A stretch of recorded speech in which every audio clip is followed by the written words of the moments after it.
They don't have my president.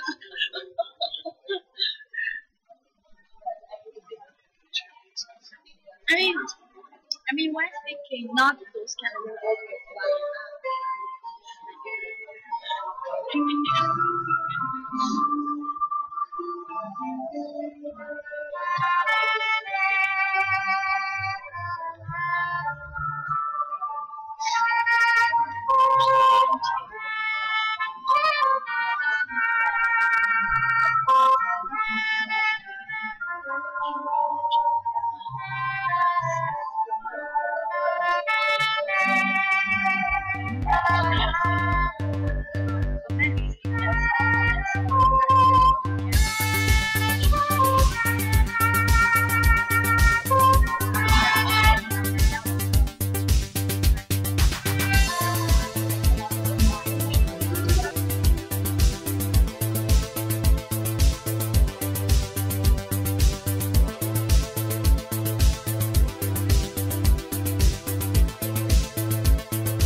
Once we have the Mekong Forum, then we have something come up. And of course, it's good for Mekong Institute, so we know exactly the direction, what to do, and then it's rendered a good impact for the whole region.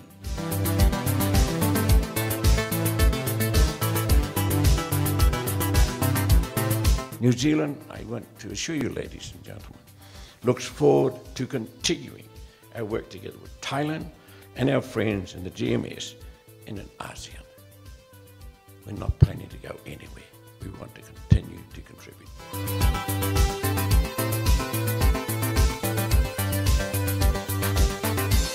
The idea is for the development assistance partners and GMS government agencies to develop the program together. The program I am proposing is about how to make the market economy, the commercialization, work for the benefits of the majority of the GMS people.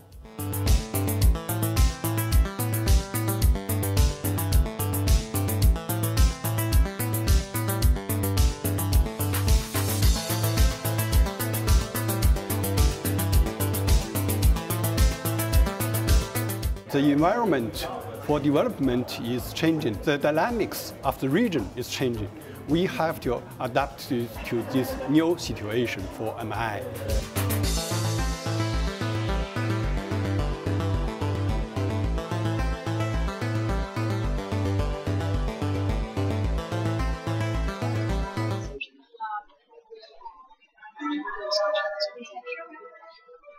Registration.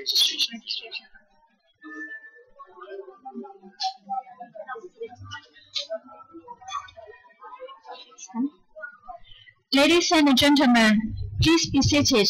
We are about to begin in 5 minutes. In this forum, we will also provide a simultaneous translation. If you request any simultaneous request equipment, please kindly proceed to the registration to get this equipment. Thank you.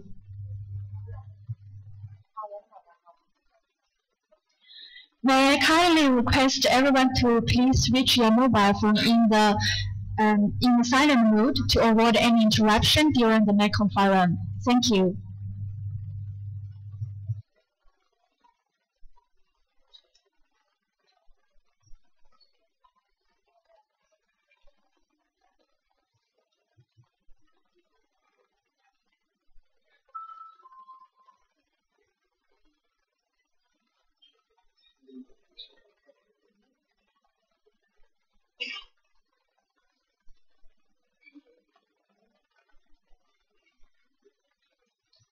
The World Trade Organization, Dr. Watsalat Linawat, Executive Director of Mekong Institute, our Excellencies, Honorable Speakers, distinguished guests, ladies and gentlemen, good morning and welcome to Mekong Institute's Mekong Forum 2017.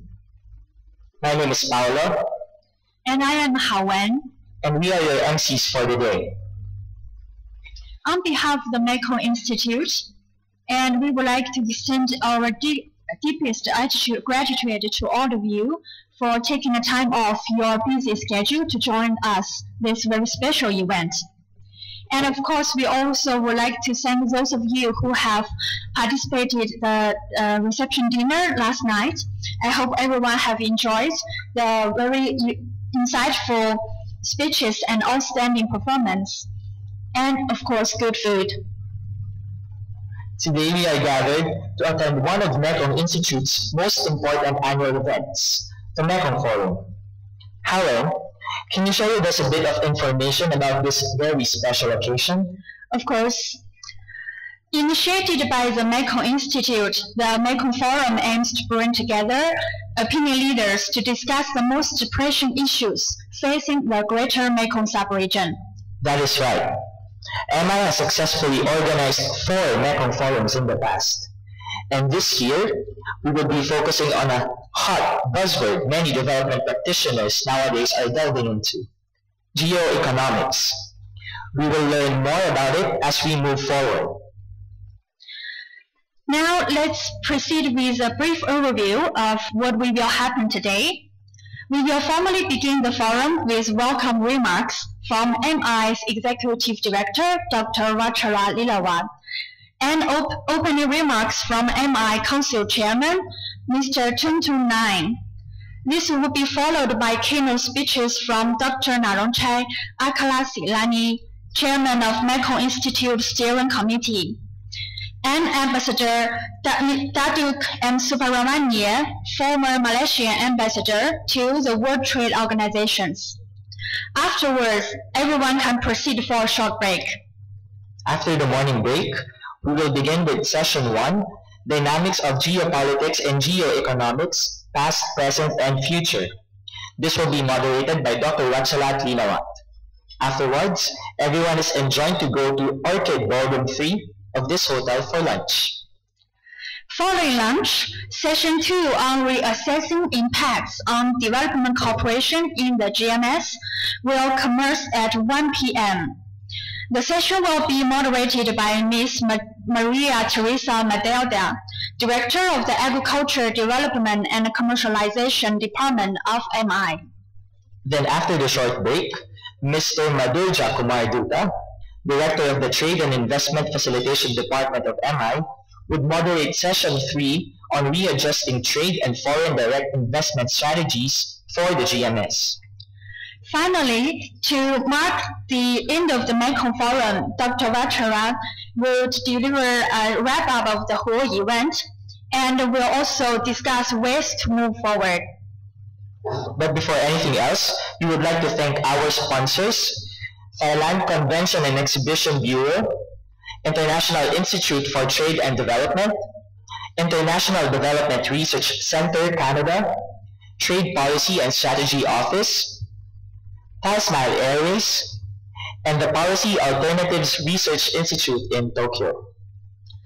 So, without any further ado, let us give the floor to Dr. Vachara Lilawan, Executive Director of Mekong Institute, for his welcome remarks. Let's give him a big round of applause.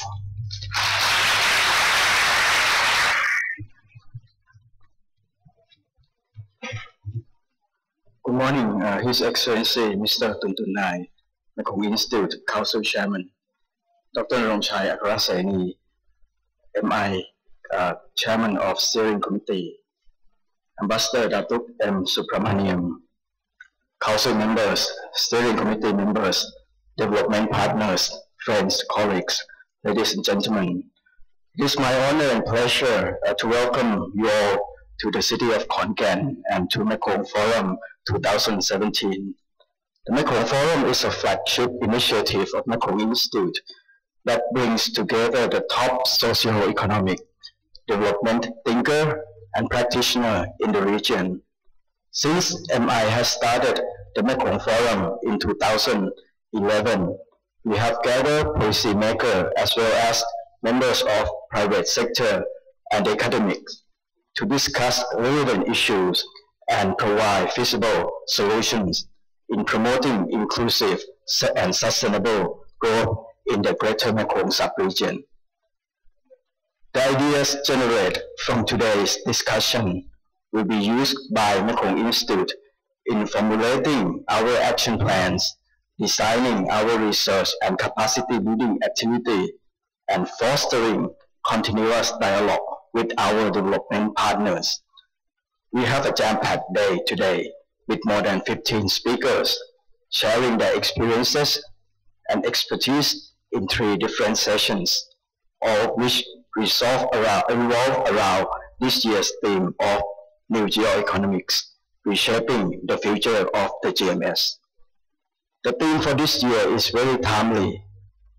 Recently, we have seen drastic change in global and regional geopolitics and economic landscape. Some call these changes are deglobalization. Seeing that some superpowers move toward strengthening mercantilism, protectionism, and isolationism. Others see it as re-globalization, where ideas behind socio-economic growth has undergone significant transformations and now encompasses a range of issues and sectors that fall outside of traditional development paradigm. Interestingly, the Greater Mekong sub-region is the affected area of these changes. From our standpoint, it is interesting to see the interplay between key global and regional movers as we move toward taking the unconventional road to economic prosperity and development.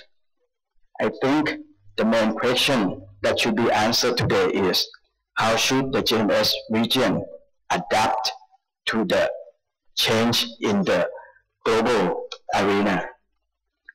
Hopefully, today's discussions will provide us a better understanding on the impact of these changes to the regional stability and economic prosperity. Likewise, this would also be a great opportunity for us to discuss how we can strengthen development partnerships and cooperation in the region. I would like to extend my sincere appreciation to our co-organizers of Mekong Forum 2017,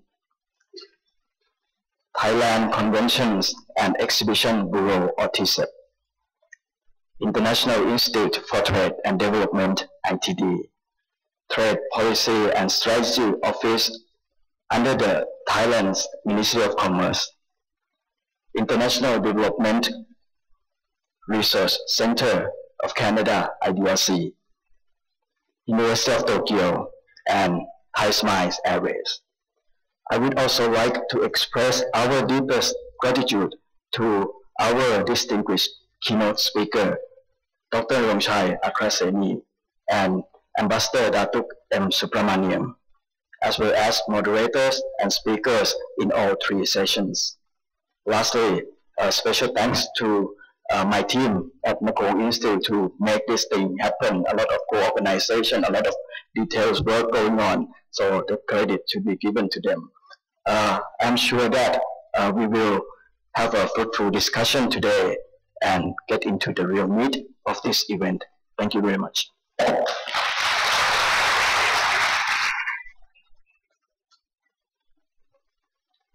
Thank you, Dr. Rachalat.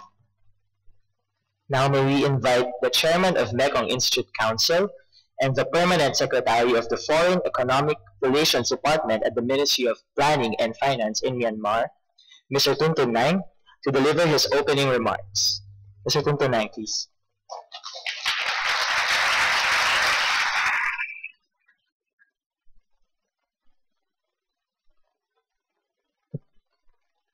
Excellency, Honorable Speaker, listening guests, ladies and gentlemen, good morning to all of you. On behalf of the organizer and sponsor of this occasion, it is my great pleasure to extend to you a very warm welcome to the Mekong Forum 2017. I am delighted to take part in this forum hosted in this beautiful city, Konkan. Time and time again, this event has gathered national and international experts and professionals, playing a key role in deliberating and finding solutions to the most pressing issues in the Greater Mekong sub-region and beyond. It is an excellent opportunity to be more engaged in making sure that development and progress in various areas will be achieved. We hope that today's discussion will enhance our networks and will foster reinforced human capacities and cooperative effort in our region GMS. Hence, I would like to express my sincere gratitude to all the participants coming from inside and outside of the GMS who will join us in ensuring that this event will have successful outcomes. Thank you for being interested in partaking in the theme focusing on geoeconomics and how it shapes and affects our society. It will allow us to have a closer look on the challenges as well as the opportunity that come along with it. We would like to focus on how this could enable us to work more closely with each other to ensure that all stakeholders are more involved. It is our hope that today's deliberation will provide collective leadership and action. I am optimistic that today's event will be a valuable platform for our expertise, ideas, and experiences. Your active participation and presentation will immensely contribute in the success of this forum. Let us further strengthen our ties and align our initiatives and goals so that we can all become instruments of positive change. Last but not the least, I wish to express my sincere gratitude to the team of Mekong Institute, headed by Dr. Wachara Lilawat. Their diligent work and tireless dedication to make this event a reality is invaluable. With that, I would like to thank everyone once again, and I look forward to have fruitful and productive discussion with all of you today. On behalf of the Mekong Institute Council, I officially declare that Mekong Forum 2017 is officially open. Thank you.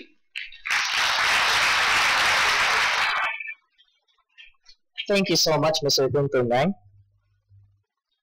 Now it is our honor to introduce you our first keynote speaker. As a Thai economist and technocrat, he is known for his continuous involvement in the economic development of Thailand and in ASEAN and APEC affairs.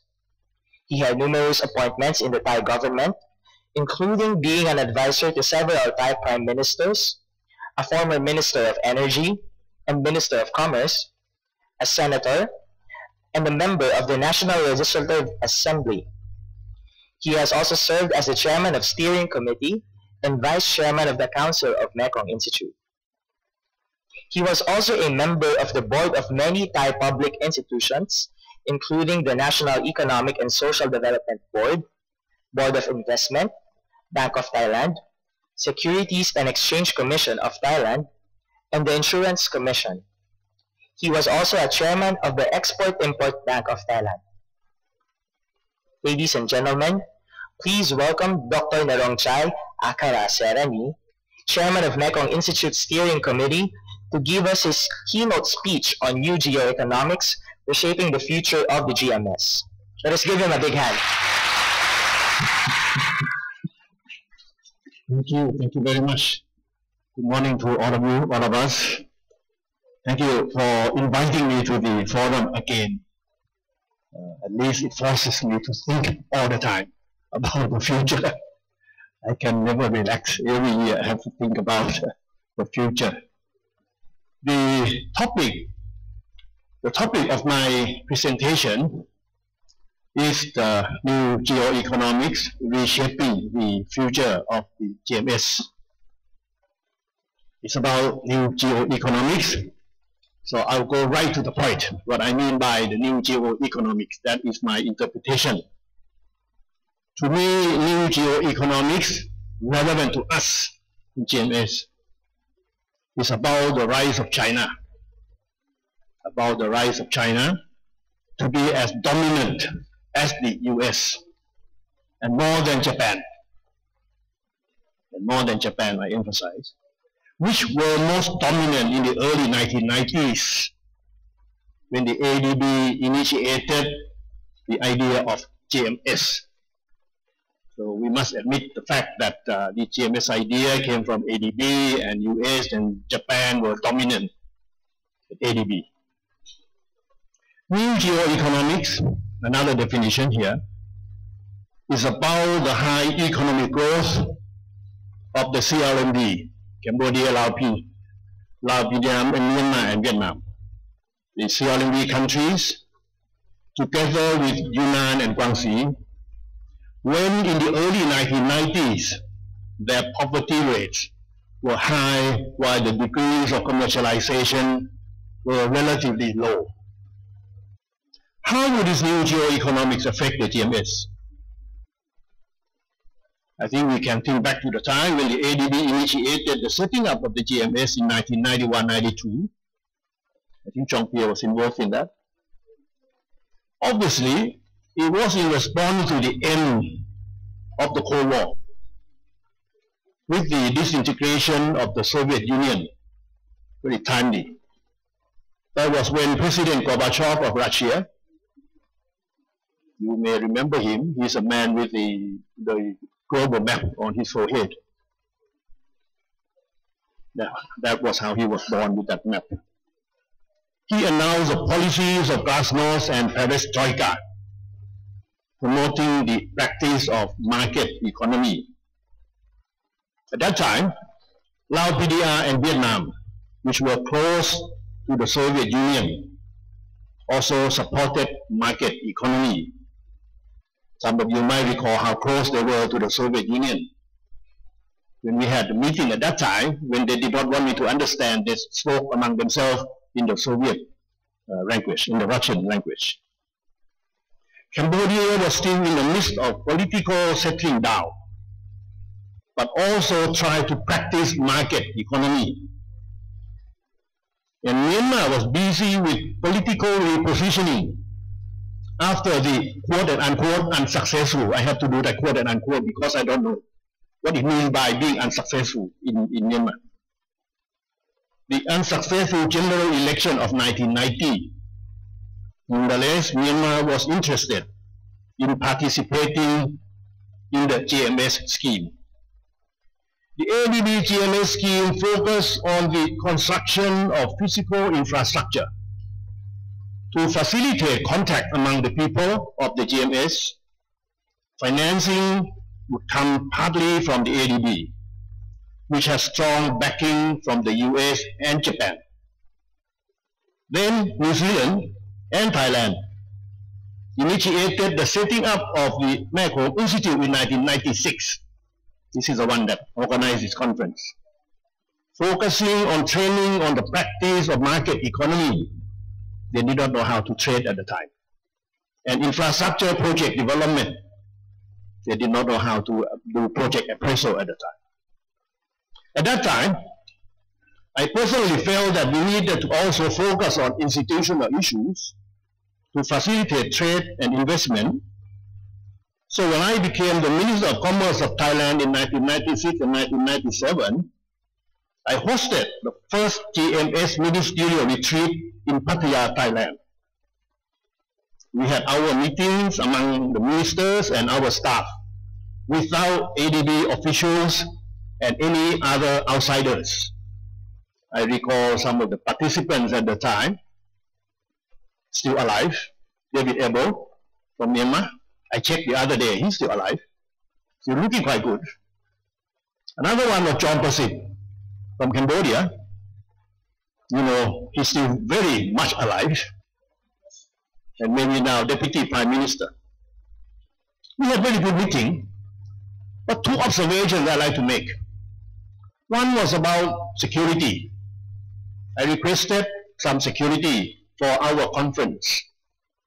The security people sent 80 security men, 80. I don't know what they were afraid of. But what it meant was that, as far as our GMS was concerned, at the time, security was number one. Security was number one. Today, we had all these meetings of security people. The second interesting observation was entertainment. I took the delegates to see Tiffany show. The Chinese were so mesmerized by these male-female dancers. They could never imagine how male could be female. If they had known, they would not be complaining so much about their limited number of female in the country. That time, there was no Chinese tourists in Thailand, practically none. Last year, we had about 9 million, and this year more. You see the change of time. And this Tiffany show has become so perfect. The latest I saw them, they look better than before, much better than before. We could not even tell different whether they are male or female. So maybe we are expert on that. And maybe TISE would want to consider organizing conference on transgenderization. I think you may have a lot of audience to come. Now, since that time, GMS has flourished. Yunnan and Guangxi have achieved middle income status similar to Thailand. I have been visiting these places many times. I have seen the improvement and differences. Now,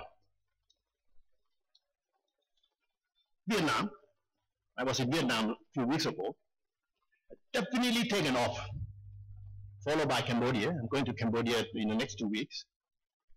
Lao PDR has gradually fulfilled the status of being the battery of Asia. Now with the electricity producing capacity of about 6.4 thousand megawatts as of 2017. And this number is rising.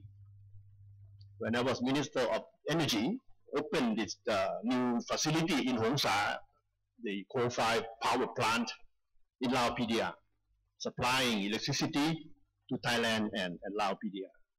And Myanmar has achieved a political system that has been endorsed by the West. So together with economic reform, Myanmar is entering the economic taking off phase. Today I'm having a meeting with a developer, property developer from Myanmar this evening about a big project in Yangon. That was not imagined 20 years ago. In the meantime, China has emerged to become the economic leader of Asia. China announces its intention in the policy strategy of One Belt, One Road, fully supported financially by the establishment of the Asian Infrastructure Investment Bank. There's no hiding about it, very open. At the same time, the US has indicated that it would not want to play the leading role of global level in many areas, including security, global warming, and ODA. The US even wants to complain, I emphasize, about its trade deficit with small economies such as Thailand and Vietnam. I met delegation from the US 2 months ago, exactly on that subject. Why did they have deficit with Thailand? Why do we have surplus with the US? That complaint. How would this new geo-economics affect us, GMS? In fact, much of the changes that have been taking place, particularly within GMS, have been well perceived by the GMS and have been reflected in the priority areas and issues worked on by the Mekong Institute. The present strategic plan of MI, this is for MI advertisement, for the period 2016 to 2020 clearly shows that GMS has come a long way. But of course, we're still a long way to go. Number one, GMS has moved from subsistence agriculture to commercial agriculture. Trade and investment facilitation are in response to the growing demand for intra-GMS business. This is number two.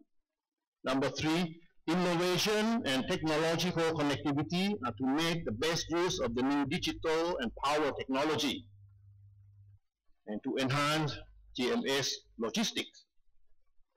What was not well perceived was the very, very rapid rise of China. Very, very rapid rise of China. Last 6 months, I went to China 3 times. Every trip, surprise, surprise, surprise. Even me, I was surprised. Number one, rapid rise of China. And the policy unpredictability of the US, especially after Donald Trump became the US president from January 2017. I was surprised also about how he behaved after being president from January 2017. I thought he would change, but he has not. We need to be more prepared for the rapid rise of China and the continuing unpredictability of the US.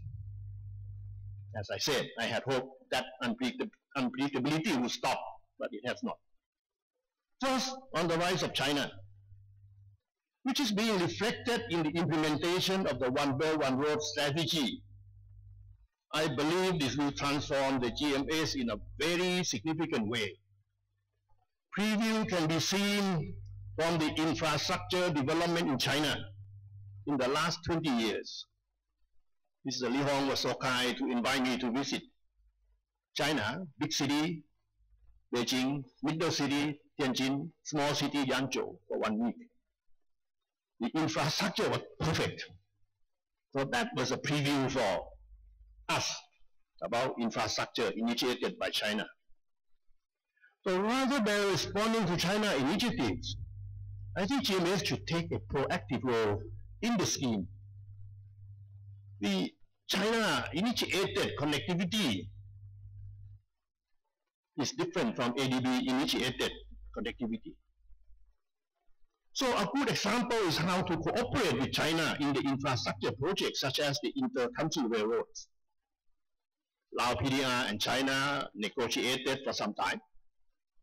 Thailand and China negotiated for 3 years. Just signed the agreement.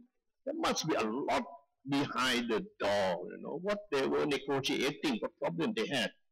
How did they come to the agreement? And after agreeing, how do the people respond?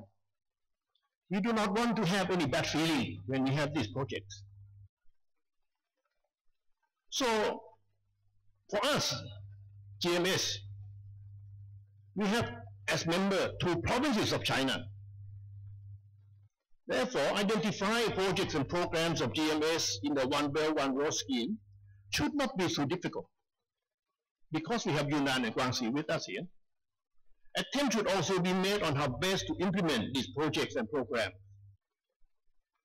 We are about to implement it now. How best to implement these projects and programs. And as China is a policy leader on this connectivity, the expectation of the people, this is for the Chinese audience, the expectation of the people is for China to share a proportionately larger cost of the scheme. That is a complaint in Thailand about the road, the railway at the moment.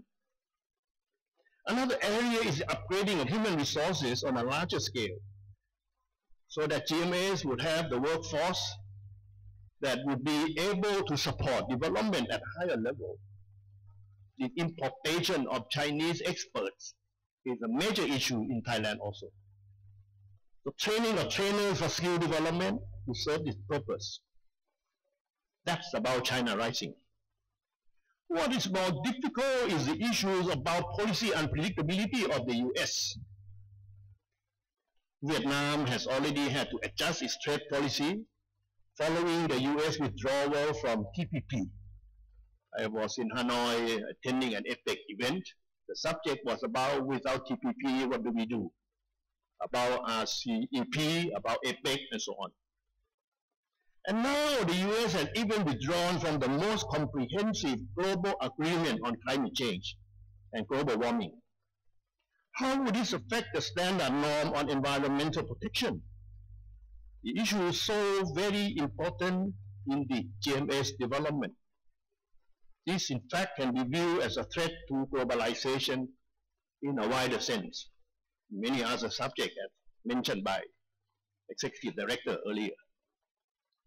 Apart from the economic and environmental issues, there are also political implications of the U.S. policy on the Middle East and the Korean Peninsula. It's understandable that the U.S. and others want to eradicate and minimize terrorism in the name and the form of ISIS, but the result has been the spread of terrorism activities even to the Philippines. We certainly do not want to see this happen in the GMS. This will require us to work harder and faster for the development of the GMS. We must not allow conflict to start to begin. In the case of the Korean Peninsula, whatever is happening there has implications on the South China Sea, and hence relationship among the GMS countries. The new geoeconomics introduce new challenges for the GMS for us. In retrospect, we should be pleased that we have the GMS. For otherwise, we would not have gained so much from globalization and regional cooperation. I'm about to end my note. As it seems at present that globalization trend is being adjusted by powerful countries such as the US, it's pertinent for us to enhance our regional cooperation in economic and social areas, starting from the sub-regional level of the GMS, where we have been focusing, now extending to the regional level of ASEAN, and extending to all of East, South, Central, and West Asia. So for us, from now on, into the future, GMS agenda is not just about GMS. Now is the time for GMS to extend its agenda to the whole of ASEAN and to the whole of Asia. Now this now sounds like I am inviting you to go back to history, go back to the future, to the time when China, during the Yuan dynasty, about the year 1400, that signal means that I should shut up. Back to the future, to the time in the China Yuan dynasty, 1200 to 1400 about, established the mainland Silk Road. And when China, during the Ming dynasty, from about 1400 to about 1600, established the maritime Silk Road.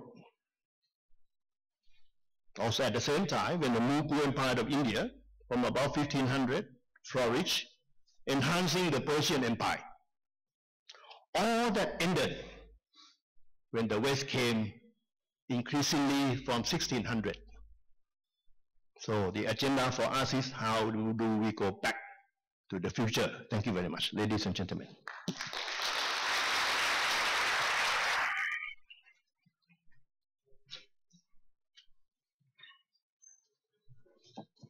Thank you, Dr. Naramchai, for that wonderful speech, which reminded us of the GMS roots and history and gave us a glimpse of what it is yet to become.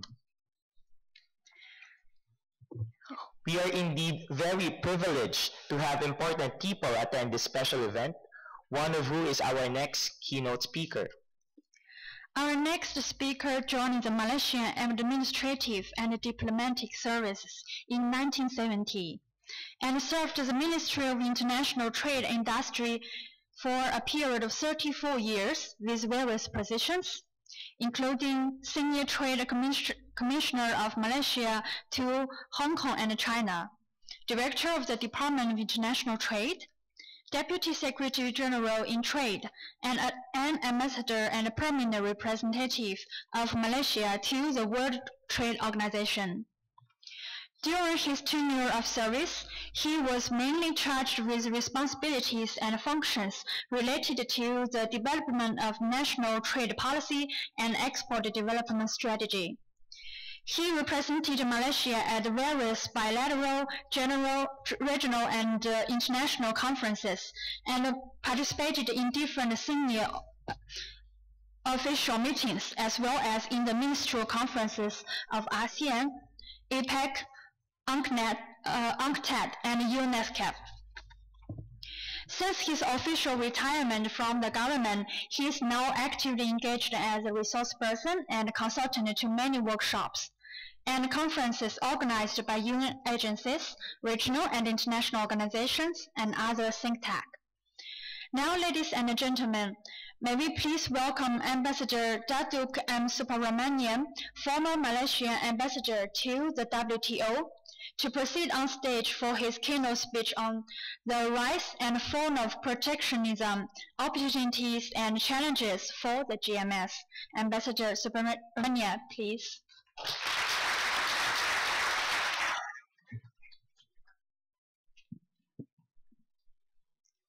A very good morning to all of you.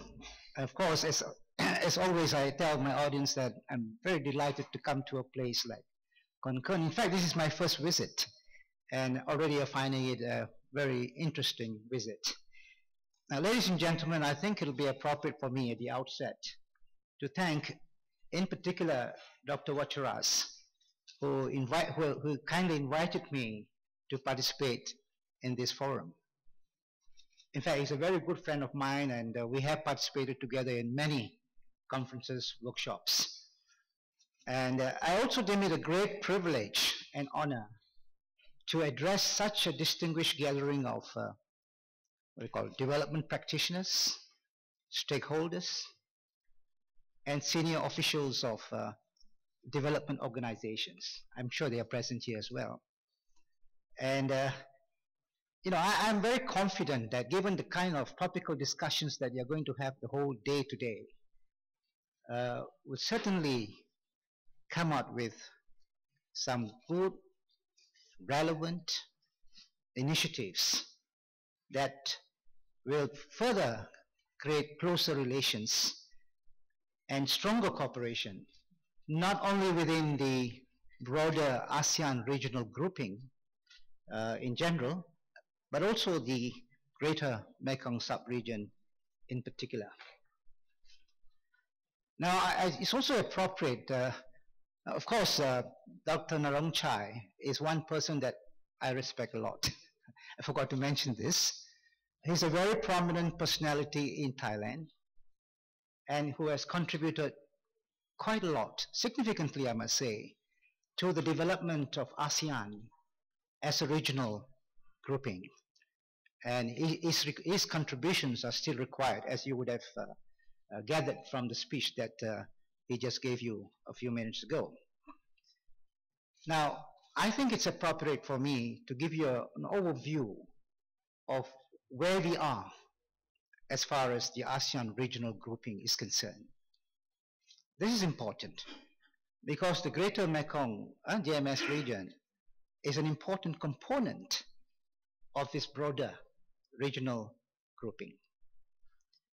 Ladies and gentlemen, ASEAN region has made good progress in economic integration in terms of trade and economic activities. It has become, in fact, all the economies in the region have become more resilient after the 1997 financial crisis and continue to exhibit good growth and development despite the global economic slowdown. The region has in fact become even more interconnected as a result of the numerous trade and investment initiatives that we have put in place within the ASEAN grouping.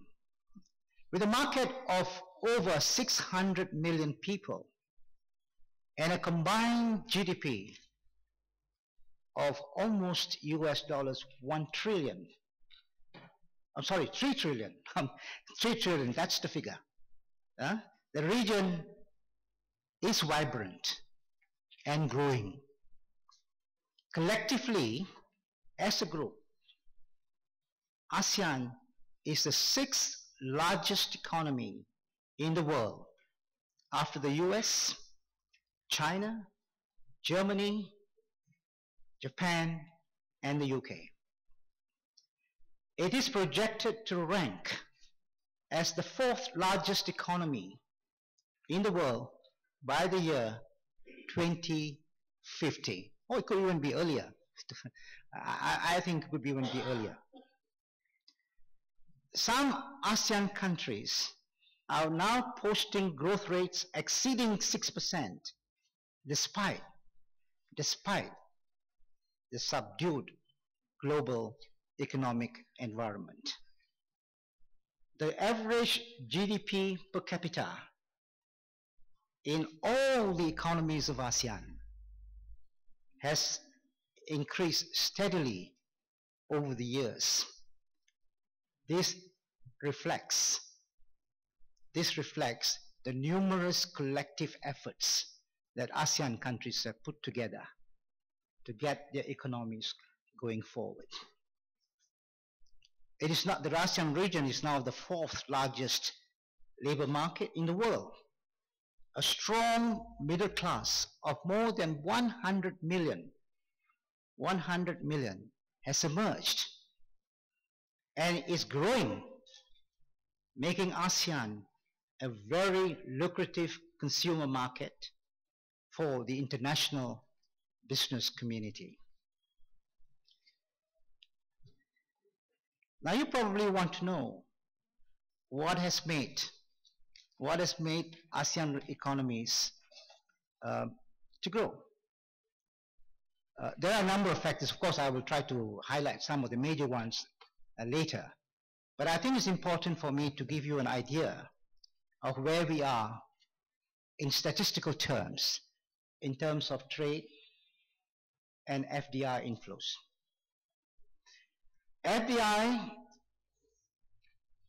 inflows have increased significantly over the years. In 2015, it totaled US dollars 120 billion. The share of intra-ASEAN investments also continued to expand. The average share of intra-ASEAN FDI was 17.4% during the period 2010 to 2015. All ASEAN member countries have also emerged as important trading nations and are making significant contributions to the global economy. Global trade, ASEAN's total trade in 2015 amounted to about, I think it was about US dollars 230 billion in 2015. Now, the reasons why we are doing well in the ASEAN region can be attributed to the following factors. Largely owing to economic cooperation and integration, ASEAN remains one of the most dynamic economic growth centers in the world, contributing significantly to the regional and global economy. The positive developments in ASEAN has taken place as a result of the joint efforts of all ASEAN member countries for self-improvement, and also through their open and cooperative policy, and also as a result of concrete efforts to broaden, or we say widen, and deepen economic integration in the region. The important thing to remember is the collective efforts of all ASEAN member countries.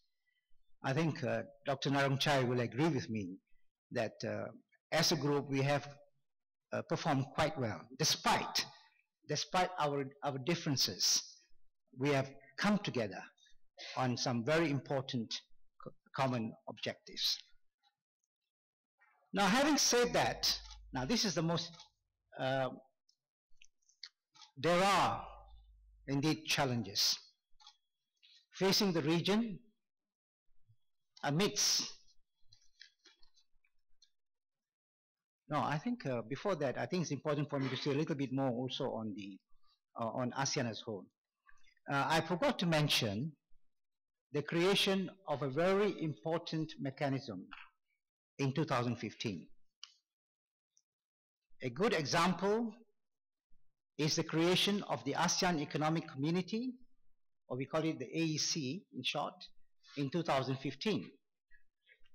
Due to the efforts of all parties, this mechanism has continued or helped to maintain the good momentum in broadening and deepening regional integration.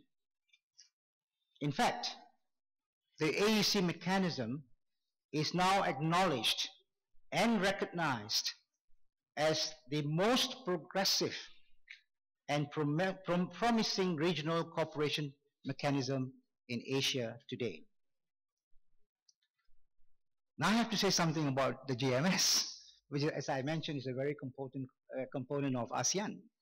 Now, within the context of ASEAN regionalism, the GMS, which was set up in the early 90s, Dr. Ronchai, right, constitutes an important component and contributor to the regional integration process. The GMS program remains highly relevant today and as an established platform for member countries to cooperate on a range of issues, including exploring complementarities and synergies within the ASEAN region and beyond.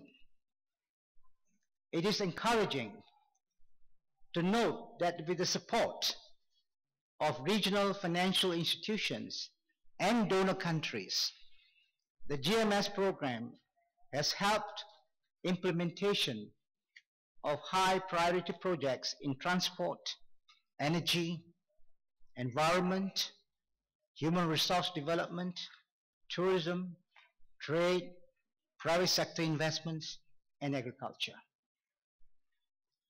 And Dr. Narongchai also alluded to the work that's being done in the context of trade and facilitation as a result of the growing trade relations among the GMS countries and the rest of the world. Increasingly, the modernization and industrialization process is emerging from a process of transition and transformation. It is clearly evident the GMS economies are shifting from a traditionally shifting, say, from a subsistence economy to more diversified economies, and which is premised on more open and market-based system.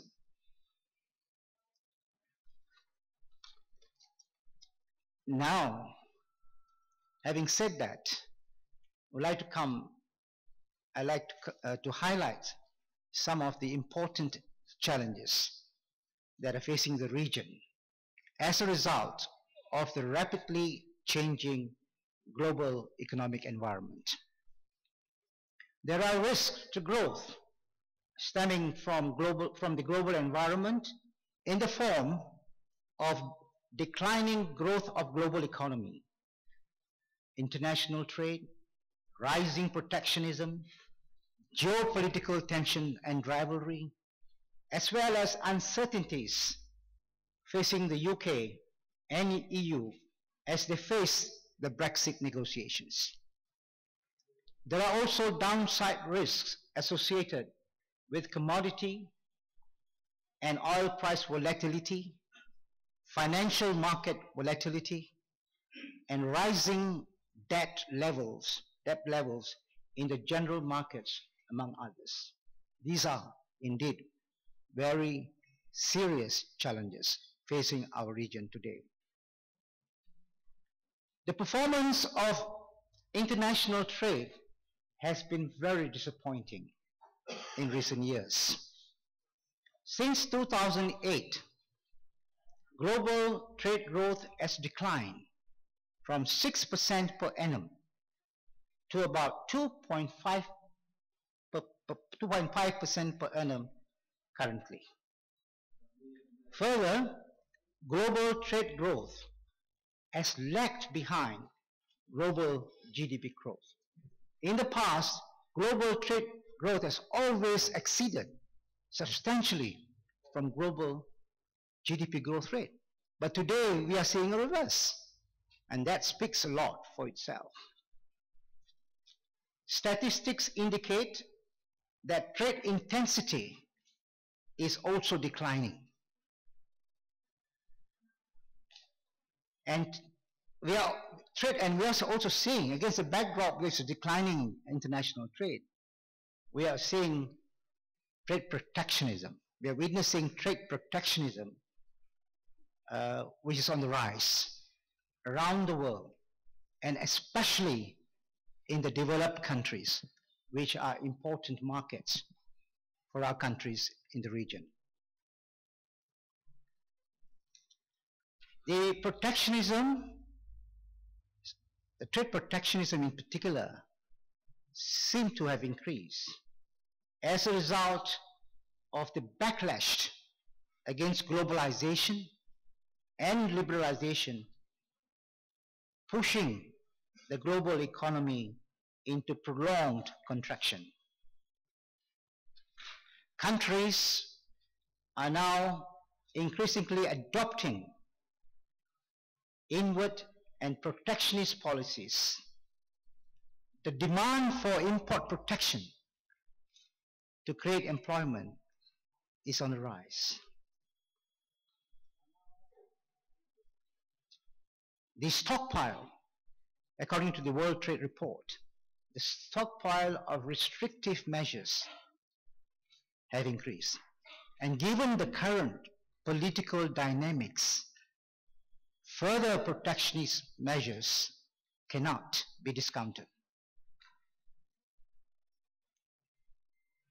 I think I will remiss if I do not highlight some of the developments in the US in particular.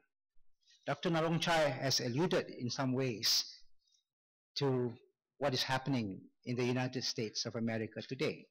But I will just focus essentially on the trade side. You know, the US administration's inward-looking and protectionist policies are creating a great deal of anxiety and concern among all countries, and especially in ASEAN.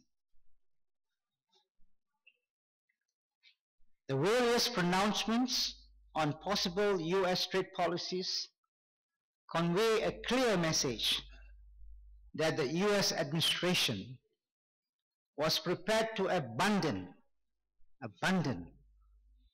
the country's long-standing approach to trade and instead pursue mercantilist and national interests arbitrarily, completely disregarding international norms and rules as set out by multilateral institutions such as the WTO, the World Trade Organization.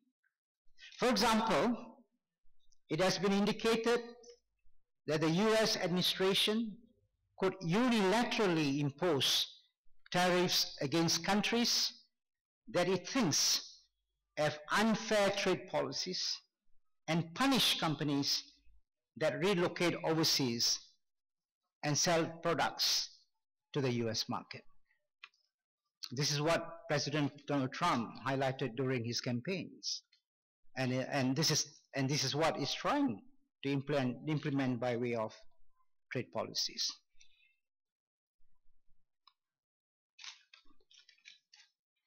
The US administration has also signaled that it is prepared to work outside the WTO and impose very high tariffs by invoking its own national trade laws to resolve trade disputes. These actions could violate WTO rules and invite retaliatory actions from other countries. The administrative decision to intervene in arbitrary and unpredictable ways outside WTO could create chain reactions with countries taking retaliatory actions as to penalize US manufacturers. This could usher in an era of economic protectionism worldwide.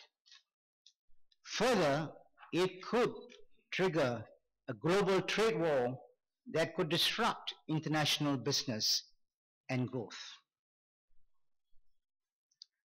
In a multilateral context, it would adversely impact the smooth functioning of the multilateral system and that the US has built, in fact, over the past decades. So it is somewhat of great concern that if this policy is pursued by the present US administration, then it's going to put the multilateral trading system in great jeopardy. It will affect the smooth functioning of the multilateral trading system. The administration's raft of protectionist measures, as well as its flirtation with protectionism and nationalism, would negatively impact ASEAN's trade and investment, and ASEAN's trade and investment interests. The US demand for manufactured products have been the key to ASEAN economic resilience in supporting employment and consumption. The prospects of protectionism could affect the demand for ASEAN manufactured products. Today, the US accounts for a significant share of ASEAN's trade and source of foreign direct investments. That's the pessimistic picture that I'm now portraying to all of you. However,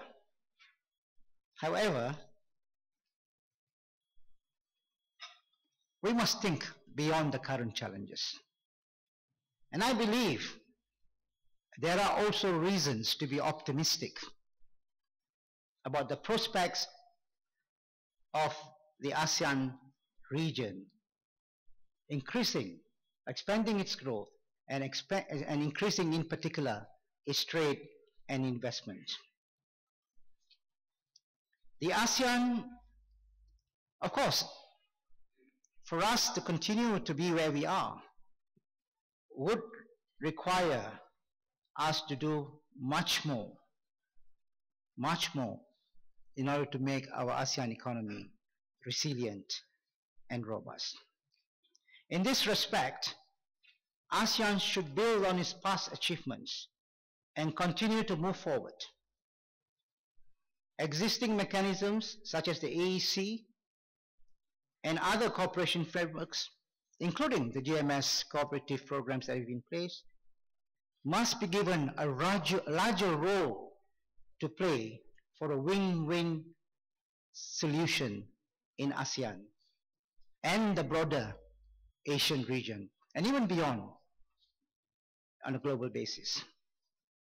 During the past decade, the success of ASEAN countries has demonstrated how both the developed as well as the less developed members of the grouping can progress and bring about greater prosperity for their people. They have not only increased their per capita income, but have significantly also reduced the incidence of poverty in their countries. It appears the progress achieved has been largely underpinned by the industrializing drive, as well as strong trade and export-led growth strategy. And not to mention, of course, the business-friendly policies and the liberalization initiatives that we have pursued within the grouping in order to form an economic community. These have been the major factors that can be attributed to the success of ASEAN economies. But ASEAN must not, I must repeat, must not gloat over its successes and be lulled into a sense of complacency. That will be very, very dangerous. ASEAN must recognize, no, I must say that the business as usual approach, I don't know whether you agree with me, ASEAN cannot continue to adopt the business as usual approach because the world situation has changed, the dynamics has changed. So this will require ASEAN to relook at its policies and strategies, both at the national and regional level, to sustain the growth trajectory. This is important to ensure that ASEAN economies are more resilient and robust in order to remain competitive and to attract investments. Increased regional cooperation and integration must still be seen as a key strategy, as this will bring multiple benefits to the countries in the region. So what should be ASEAN's core focus in the light of these developments? I believe ASEAN's core focus must remain in designing and implementing clear regionally based strategy in a transparent, inclusive manner to promote open and fair trade and boost trade relations and cooperation with its trading partners bilaterally, regionally, and multilaterally. Efforts must be intensified at both national and regional level to accelerate regional integration within the context of AEC with a view to uplift the region's production capacity and competitiveness so as to enable them to have better market access to overseas markets for their goods and services. And I think the withdrawal, I think Dr. Rangcha, you mentioned about the TPP. I am not so worried about US withdrawal from the TPP. In fact, US withdrawal provides a wonderful opportunity for ASEAN to conclude the RCEP negotiations successfully. RCEP, Regional Comprehensive Economic Partnership. This is an ASEAN initiative to have a region-wide agreement with 6 of its dialogue partners: Japan, Korea, China, Korea, India, Australia, New Zealand. 6 countries. So altogether 16 countries. And that's going to constitute a very big platform for ASEAN in particular to expand its trade and investments. So I see it as an opportunity. Although some people say, oh my God, US withdrawing from TPP, what's going to happen? At the Rangcha, you mentioned that people were talking about it in the meeting in Hanoi, as you said. I don't see much, I don't feel very concerned. I think we should use it. It's a wake-up call. Use it as an opportunity to move forward regionally, within ASEAN, Asia, and even beyond. Hopefully, in years to come, I hope the Chinese initiative of forming an Asia-Pacific Free Trade Agreement will become a reality. That's even be better. I'm confident that if ASEAN is guided by grounded principles of openness, transparency, economic integration, and mutual trade investment flows, it can weather, it can overcome the uncertainties that we are going to face in the future. In fact, these principles that I outlined are the means to sustain growth, reduction of poverty, and improved standard of living. Now, coming to GMS, I have the following observations to make. The concentration of intra-regional trade among the more developed countries in the ASEAN region suggests the need for better integration of lower income countries in the GMS. The supply side constraints, as well as the low industrial skills capabilities of the lower income countries, have prevented them. They may have increased it, but still have prevented them from participating in the rapid expansion of intra-industry and production sharing arrangements in the region. Given the rich human and natural resources in the GMS region, it has the potential, the GMS region has the potential to be the new frontier of ASEAN economic growth. The GMS provides a comprehensive range of trade and investment opportunities across the entire value chain, from pure assembly operations, right to higher value added product development. From operations based on low cost labor up to one based on technology and capital intensiveness.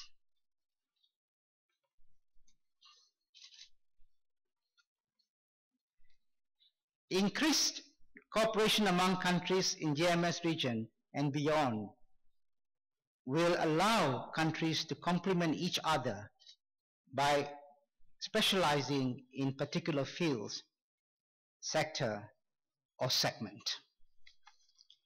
In the region, proactive policies are required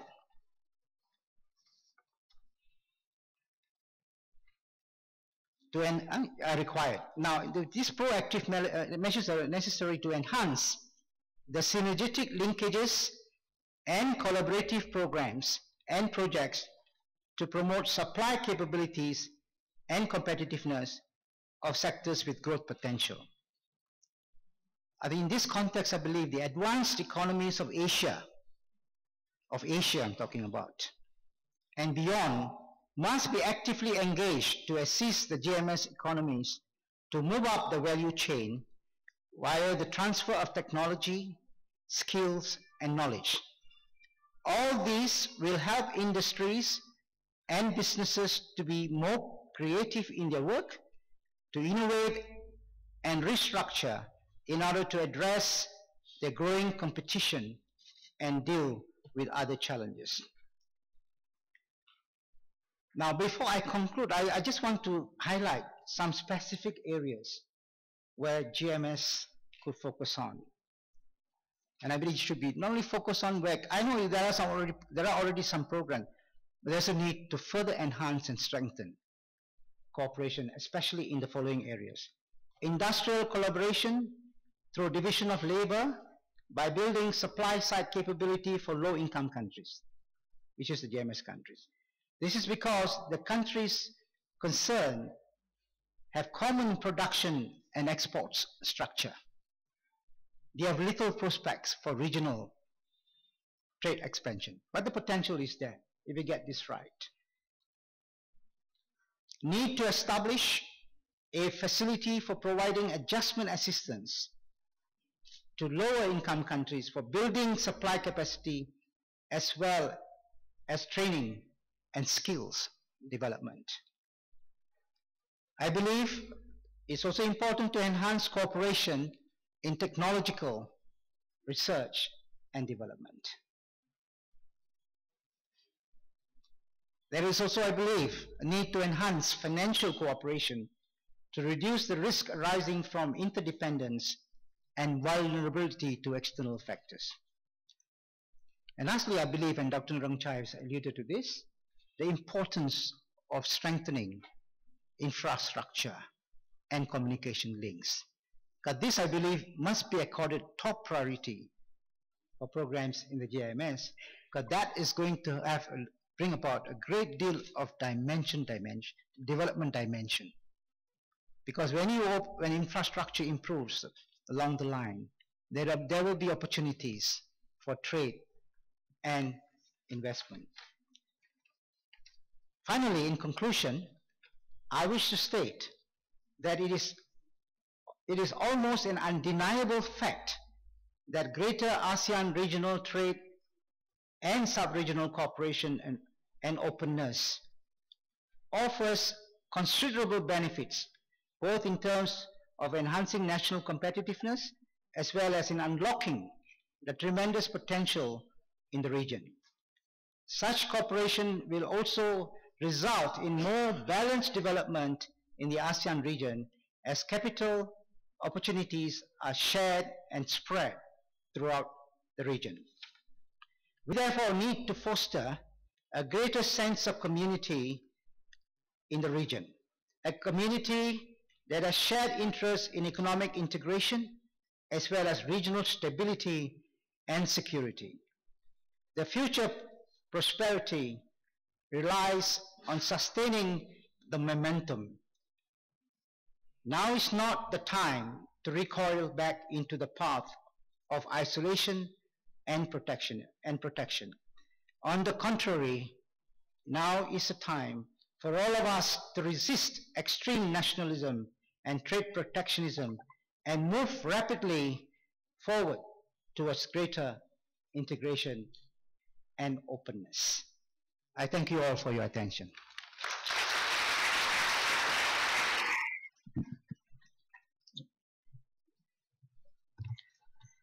Thank you very much, Ambassador Subrahmanya, to give us an overview of the opportunity and the challenges of the GMS faced from the global and regional economic development, as well as a recommendation for GMS and ASEAN to be more open and through the regional and cooperation and integration.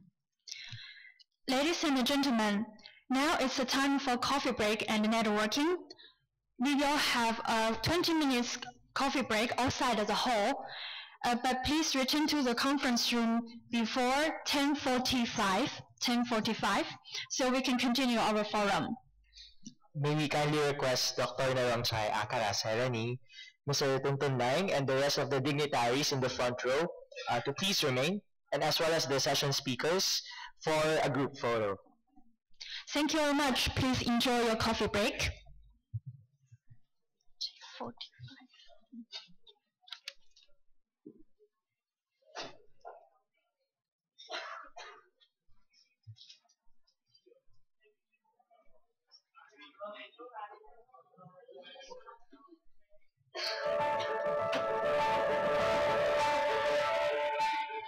The Greater Mekong Subregion, or the GMS, is a cooperative framework set up to enhance economic relations among the 6 GMS countries, bound together by the Mekong River.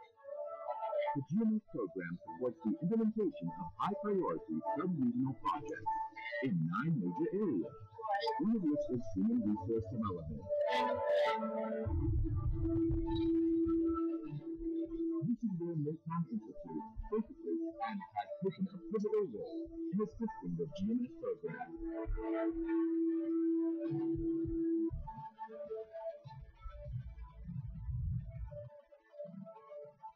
Mekong Institute, or MI, began operations in 1996, essentially to assist the transition of the GMS countries into a market economy with capable and committed human resources, while keeping its mission of an integrated, prosperous, and harmonious GMS intact over the years.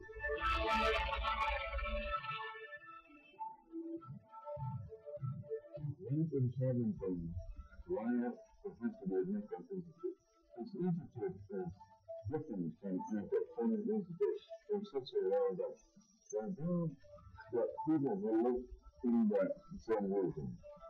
So what we are able to do is to build the brand, making the networking relationships tremendously.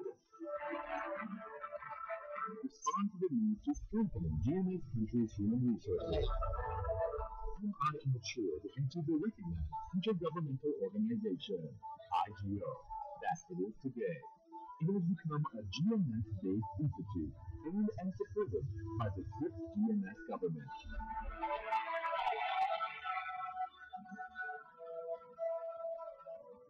This century, MI likewise works with a wide range of partners in all its fields of competence. By collaborating with various institutions, MI can leverage resources, expertise, and competencies to achieve its development goals. Today, MI stands as an autonomous international institution and remains a GMS-based knowledge center of excellence, with hundreds of training programs organized and thousands of alumni produced in its first 2 decades of existence.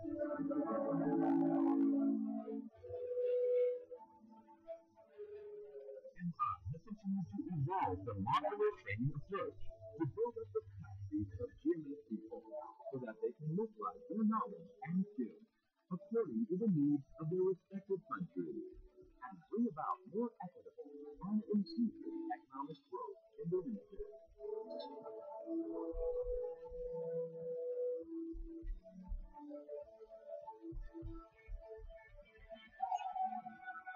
The United Nations into instance countries in the East, they are at the moment in the period of transformation. For the next 2 years, organization will play an important role in the development of GMS.